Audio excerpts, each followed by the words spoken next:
વહુ ચલો હા મમ્મી, ચાલે સત્સંગમાં ભજન કરવા. જો મારી હજી ઉંમર થઈ નથી ભજન કરવાની, બરાબર? મારે તો ઘરે આરામ કરવો છે. હા વહુ તું ઘેર છે ને તાર લે કચા પોતું કરી લેતા. હા મમ્મી, ઉભા રહેજો, હું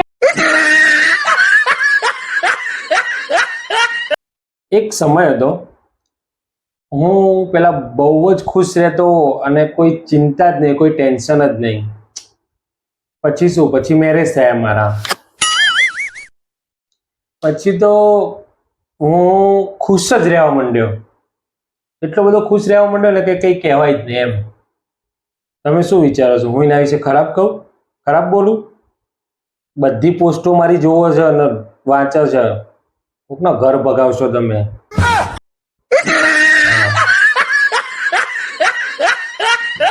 હલો, એવું છે? એટલો સરસ છે ડ્રેસ? તો એ ડ્રેસ તો હું આજે લઈને જ રહીશ. ઓય સાંભળો છો, આપણે માર્કેટ છે ને ત્યાં મંદિરની બાજુમાં એક સરસ મજાની ડ્રેસની દુકાન છે. એ તમારા ભાઈબંધની છે ને? તમને ખબર, તમારા ભાઈબંધે દુકાનની અંદર ડિસ્પ્લેમાં એક સરસ મજાનો ડ્રેસ મૂક્યો છે.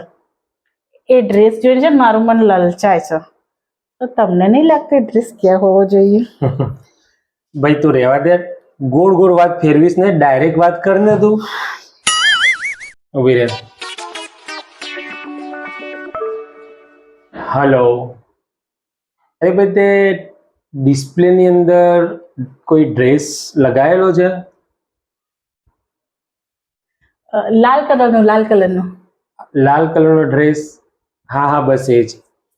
એ ડ્રેસને ઉતારીને બોક્સની અંદર પેક કરી દે અને એને કંઈક ખૂણામાં નાખી દે ભાઈ. આ રીતના તું બહાર લબડાવો છે આવા સારા સારા ડ્રેસ, મન લલચાય છે આ લોકોના. મૂકી દે. સાંભળો, મન નહીં લલચાય, નહીં લલચાય.